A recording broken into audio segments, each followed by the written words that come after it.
दोस्तों, कहानी की शुरुआत होती है जंगल को दिखाते हुए, जहाँ कुछ लोग पेड़ों को काट रहे थे। ये इस वक्त जंगल के साउथ हिस्से को साफ कर रहे थे। दिन भर सब कुछ नॉर्मल रहता है, लेकिन शाम ढलते ही इनका एक साथी अचानक से कहीं गायब हो जाता है। सुपरवाइजर इन सब के हेड को कांटेक्ट करने की कोशिश करता है, लेकिन सामने से कोई रिस्पॉन्स नहीं आता। इधर ये हेड अकेला ही जंगल में चला जाता है, जो कि इसकी सबसे बड़ी गलती थी। और कुछ देर बाद यहाँ पर एक खतरनाक क्रिएचर आता है और इस पर अटैक करके इसे यहीं मौत की नींद सुला देता है। इसके बाद सीन शिफ्ट होता है जंगल के साउथ हिस्से से 90 माइल्स की दूरी पर, जहां हमें इस टाउन के शेरिफ पॉल को दिखाया जाता है, जो कि इस वक्त एक पार्क में अकेला बैठा था। ये देखने पर काफी मायूस और उदास दिखाई देता है। फिर हम रॉन नाम के एक आदमी को देखते हैं, जिसके पास 13 घोड़े थे, लेकिन अब सिर्फ 12 ही होते हैं। अपने एक घोड़े को ढूंढने के लिए रॉन पॉल और डॉनी की हेल्प लेता है। इन्वेस्टिगेशन के दौरान ये दोनों अंदाजा लगाते हैं कि शायद घोड़ा गेट खुला हुआ देखकर बाहर निकल गया होगा, इसलिए ये इस केस को ठंडे बस्ते में डालकर यहाँ से रवाना हो जाते हैं। जाते वक्त इन्हें रॉन की बेटी घोड़े के साथ दिखाई देती है। डॉनी इसकी तरफ प्यार भरी नजरों से देख ही रहा होता है कि तभी पॉल इसे वार्न करते हुए कहता है कि रॉन ने इसके लास्ट बॉयफ्रेंड को शूट कर दिया था। पॉल यहाँ से सीधा अपने बेटे एडम के पास जाता है।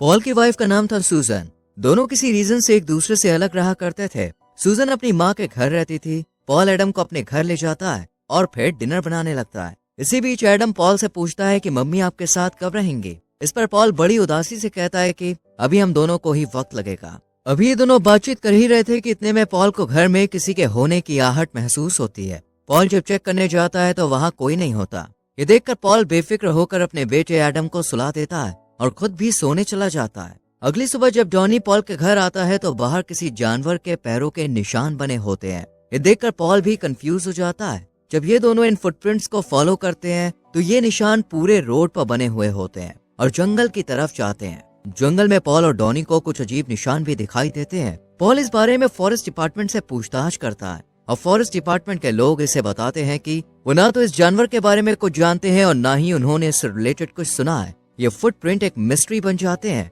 जिससे टाउन के लोग डरने लगते हैं। पॉल इस जानवर की जानकारी जुटाने की बहुत कोशिश करता है, लेकिन उसके हाथ कुछ भी नहीं लगता और आखिर में टाउन वालों को ये बताकर उनका डर खत्म कर देता है कि वो सिर्फ एक प्रैंक था। इसके बाद हम पॉल को चर्च के फादर के साथ बात करते हुए देखते हैं। फादर इसे बताते हैं कि मेरा डॉग अचानक कहीं गायब हो गया है, इसलिए इसे मिसिंग रिपोर्ट लिखने को कहते हैं। दूसरी तरफ हम डॉनी को देखते हैं, जो कि इस वक्त पॉल के कैबिन में था। ये पॉल के ड्रॉर से एक बच्चे की फोटो निकालता है और उसे बड़ी गौर से देखने लगता है। इसके बाद जब पॉल स्टोर से सामान खरीदने जाता है तो यहाँ क्लारा नाम की लड़की भी पॉल से टाउन में आए जानवर के बारे में सवाल करती है। और तभी जिम नाम का लड़का बीच में बोलते हुए कहता है कि मेरे दादाजी ने बताया था कि उस जंगल में कुछ तो खौफनाक है, जिससे हमें खतरा हो सकता है। लेकिन पॉल को इसकी किसी भी बात पर यकीन नहीं होता। जिम यहाँ डॉनी का नाम लेता है और बताता है कि इस सबके पीछे डॉनी का ही हाथ है। ये सुनकर पॉल जिम को काफी खरी खोटी सुनाता है और गुस्से में यहाँ से निकल जाता है। बाहर पॉल की एक हंटर से मुलाकात होती है, जिसका नाम था अर्ल। ये पॉल को बताता है कि पहले इस जंगल में भारी तादाद में हिरन रहा करते थे, लेकिन अब दूर दूर तक भी हिरन नजर नहीं आते। ऐसा लगता है जैसे सारे हिरन कहीं गायब हो गए। अर्ल की बात सुनकर पॉल को भी कुछ ठीक नहीं लगता और ये एडम को लेने के लिए सूजन के घर चला जाता है। सूजन पॉल को बताती है कि जब मैं और एडम पार्क में गए थे तो वहाँ सब बच्चे यही बात कर रहे थे कि डीमन आ गया है और वो फुटप्रिंट भी उसी के थे। इस बात से एडम काफी ज्यादा डर गया है। यहाँ इन दोनों की बातों से हमें ये भी पता चलता है कि ये दोनों 6 महीने पहले अलग हुए थे और इसका रीजन भी काफी बड़ा था। बातचीत करने के बाद सूजन एडम को पॉल के साथ भेज देती है और जब ये दोनों रास्ते में होते हैं तो इनकी कार के सामने एक अजीब खतरनाक सा जानवर आ जाता है और इन्हें देखकर जल्दी से जंगल की तरफ भाग जाता है। पॉल इस जानवर को देखने के लिए कार से बाहर निकलने का फैसला करता है और सेफ्टी के लिए एडम को कार के अंदर ही रुकने का ऑर्डर देता है। जब पॉल जंगल के अंदर जाता है तो इसे यहाँ रॉन के घोड़े की नेक बैंड नजर आती है। इसके अलावा दूर दूर तक कुछ नहीं दिखता, इसलिए पॉल वापस अपनी कार की तरफ आ जाता है। लेकिन जब ये कार में देखता है तो यहाँ एडम नहीं होता। ये देखकर पॉल के होश उड़ जाते हैं। ये एडम को काफी आवाज देता है, लेकिन कोई भी जवाब नहीं आता। तभी इसकी नजर अपने घोड़े पर जाती है और जब ये घर जाकर चेक करता है तो एडम अंदर ही होता है। एडम को देखकर पॉल की जान में जान आती है और ये इसे गले लगा लेता है। वहीं दूसरी तरफ हम डॉनी को देखते हैं, जो कि अर्ल के बार में आया हुआ था और डॉनी को ड्रिंक सर्व करता है और फिर दोनों बात करने लगते हैं। अर्ल डॉनी को जंगल से जुड़ी एक कहानी सुनाता है, जो कि इसकी दादी ने इसे बताई थी। अर्ल कहता है कि उस जंगल में स्पिरिट्स का बसेरा है और साथ ही एक लड़के के बारे में भी रिवील करता है। जो कुछ समय पहले अचानक कहीं गायब हो गया था। और जब उसे जंगल में खोजा गया तो वो 30 फीट ऊपर पेड़ पर टंगा हुआ दिखाई दिया। अर्ल की ये बातें जॉनी के मन में डर पैदा कर देती हैं और ये बुरी तरह से घबरा जाता है। अगले दिन पॉल और सूजन दोनों साथ मिलकर एडम के स्कूल में जाते हैं और उसकी प्रिंसिपल से मीटिंग करते हैं। प्रिंसिपल एडम की शिकायत करती है क्योंकि उसने गलत वर्ड यूज किया था। साथ ही ये भी बताती है कि जब भी एडम अपने भाई का जिक्र करता है तो उसकी बातों से ऐसा लगता है जैसे वो अभी भी जिंदा हो, जबकि एडम का भाई कुछ वक्त पहले ही मर गया था। इस बात को लेकर सूजन और प्रिंसिपल के बीच में बहस हो जाती है, जिसके बाद सूजन और पॉल यहाँ से चले जाते हैं। पॉल जब रास्ते से गुजर रहा होता है तो इसे अपने बेटे की ग्रेव दिखाई देती है, जिसे देखकर ये थोड़ा इमोशनल हो जाता है। और फिर इसे दूसरी साइड जॉनी खड़ा दिखाई देता है, जो पॉल को देख इसके पास आ जाता है।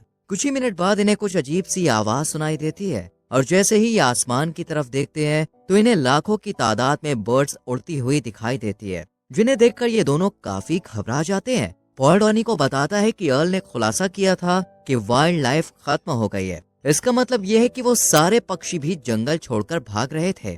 लेकिन प्रॉब्लम ये थी कि उन पक्षियों को साउथ साइड जाना था, लेकिन वो अलग दिशा में उड़ रहे थे। ये सब सुन डॉनी भी पॉल को अर्ल के साथ की गई कॉन्वर्सेशन के बारे में बताता है और जब ये जंगल में मिली लड़के की लाश के बारे में रिवील करता है तो पॉल इसे एक हत्या का केस कहकर टाल देता है। इसके बाद सीन शिफ्ट होता है जॉनी और सूजन पर। जॉनी ने सूजन की कार ठीक की थी और बातों के दौरान जॉनी इसे अपने पुलिस अफसर बनने की कहानी सुनाता है। और यहाँ सूजन भी पॉल के पास्ट के बारे में बताती है कि जब मैं एडम के साथ अपने घर गई थी तब पॉल एडम के भाई यानी अपने दूसरे बेटे के साथ था, लेकिन इसी बीच एडम का भाई स्विमिंग पूल के पास पहुंच गया और अनजाने में पानी में डूबने की वजह से उसकी डेथ हो गई। यही वजह थी कि मैं पॉल को इररिस्पॉन्सिबल समझकर उससे दूर हो गई। इधर पॉल को रॉन का कॉल आता है। पॉल जॉनी के साथ जब रॉन के पास जाता है तो रॉन इन्हें बताता है कि कल रात कोई मेरे दरवाजे को जोर जोर से नॉक कर रहा था और आज रॉन उसे पकड़ने के लिए इन दोनों की हेल्प मांगता है, लेकिन पॉल इसे बच्चों की शरारत कहकर अवॉइड कर देता है। पर तभी बाहर से एक तेज आवाज आती है। पॉल अकेला ही बार के अंदर जाकर देखता है तो उसे अजीब सा क्रिएचर नजर आता है, जो कि पहले भी जंगल में भागता हुआ देखा गया था। आज भी ये पॉल से बचकर भाग जाता है और अगली सुबह जॉनी और पॉल दोनों फिर से रॉन के बार में आते हैं, जहाँ इन्हें क्रिएचर के फुटप्रिंट्स दिखाई देते हैं। पॉल इन पैरों के निशान को सबूत मानकर इनके बारे में जानकारी जुटाने की कोशिश करता है, क्योंकि आज तक ऐसा कोई भी क्रिएचर नहीं देखा गया था। इसके बाद हम पॉल को अपनी फैमिली के साथ लंच करते हुए देखते हैं। यहाँ एडम पॉल और सूजन से कहता है कि मैं आप दोनों के साथ रहना चाहता हूँ। इस पर पॉल कुछ और वक्त इंतजार करने के लिए कहता है। इधर जॉनी क्लारा की शॉप में खरीदारी करने जाता है और यहाँ ये दोनों एक दूसरे से बड़े प्यार से बात करते हैं। रात में जब पॉल अपने घर जा रहा होता है तो इसे रास्ते में एक मरा हुआ हिरन दिखाई देता है। पॉल गाड़ी से उतरकर जब इसे चेक करता है तो यहाँ एक क्रिएचर आकर इस पर हमला कर देता है, पर इसे कोई चोट नहीं आती है और ये जल्दी से गाड़ी में बैठकर घर आ जाता है। अगले सीन में हम पॉल और जॉनी को अर्ल के बार में साथ बैठा हुआ देखते हैं। पॉल जॉनी को भी उस इंसिडेंट के बारे में बताता है। आज से पहले पॉल को क्रिएचर सिर्फ एक कहानी की तरह लगते थे, लेकिन जब इस पर अटैक हुआ तो इसे भी क्रिएचर की एग्जिस्टेंस पर यकीन हो जाता है। बार में ही दोनों की मुलाकात जिम से भी होती है, जो इन्हें प्रवोक करने की कोशिश करता है। अगली सुबह 3 हंटर्स जंगल में जाते हैं ताकि जानवरों को अपना शिकार बना सकें। ये तीनों ही इस बात से अनजान होते हैं कि क्रिएचर इन पर नजर रखे हुए है और मौका मिलते ही यह इन तीनों पर एक एक करके अटैक भी करता है। कुछ देर के बाद पॉल जंगल के रास्ते से गुजरता है और अचानक इसे अपने बेटे की याद आती है और ये कुछ अजीब बिहेव करते हुए अपने बेटे को आवाज लगाने लगता है। पॉल की आवाज सुनकर एक हंटर इसके पास आ जाता है, जो कि काफी ज्यादा जख्मी था। पॉल इसकी मदद करने के लिए इसे अपने साथ यहाँ से ले जाता है और फिर इससे पूछताछ करता है। यह हंटर जंगल में जो कुछ भी हुआ सब बता देता है। ये सुनकर पॉल को भी अब समझ आ जाता है कि वो जंगल काफी खतरनाक है और जो भी क्रिएचर उस जंगल में है वो बहुत शातिर और डेंजर है। इतने में ही अर्ल पॉल को कॉल कर जल्दी से जंगल में आने के लिए कहता है। पॉल जब जंगल में जाकर देखता है तो पेड़ पर उन 2 हंटर्स की लाशें मौजूद होती हैं। इन्हें बहुत ही बेरहमी से मारा गया था। ये देखकर पॉल सबको जंगल से जाने का ऑर्डर देता है और खुद फॉरेस्ट डिपार्टमेंट टीम को यहाँ आने के लिए कहता है। शाम को मौसम बर्फीला होने की वजह से टाउन के सभी लोग घरों में बैठ जाते हैं और टाउन खाली हो जाता है। डॉनी जब पॉल से मिलने के लिए उसके घर जाता है तो यहाँ पॉल उसे एक रिपोर्ट दिखाते हुए लॉगर्स की टीम के गायब होने की बात बताता है। दरअसल ये वही लकड़ी काटने वाले थे जिन्हें मूवी की स्टार्टिंग में दिखाया गया था। पॉल के मुताबिक जंगल साफ करने की वजह से क्रिएचर वहाँ से आजाद हुए थे। कुछ देर के बाद जिम पॉल के घर आकर इसे एक वीडियो दिखाता है जिसमें क्रिएचर भागता हुआ और अचानक से गायब होता हुआ दिखाई देता है। सबके चले जाने के बाद पॉल को एडम के चीखने की आवाज सुनाई देती है, क्योंकि क्रिएचर इनके घर आ गया था। पॉल जल्दी से एडम को लेकर बाथरूम में लॉक हो जाता है और जॉनी को हेल्प के लिए बुलाता है। जॉनी क्रिएचर को पकड़ने की कोशिश करता है, पर कोई फायदा नहीं होता। इसके बाद पॉल और जॉनी टाउन के सभी लोगों को चर्च में सेफ्टी के लिए ले जाते हैं, लेकिन बहुत सारे क्रिएचर्स चर्च के बाहर भी आ जाते हैं। पॉल सबको बेसमेंट में भेजकर खुद जॉनी के साथ क्रिएचर्स का मुकाबला करता है। इस बीच एक क्रिएचर जॉनी को जख्मी कर देता है, लेकिन जॉनी भी इसके कंधे पर चाकू मार देता है। इसके बाद पॉल इस क्रिएचर को मार देता है और सब बेसमेंट से बाहर निकल आते हैं और काफी खुश होते हैं। लेकिन तभी जॉनी और पॉल नोटिस करते हैं कि क्रिएचर के जख्म खुद ब खुद हील हो रहे हैं और हम चर्च के बाहर भी क्रिएचर्स को देखते हैं। और इसी के साथ मूवी द एंड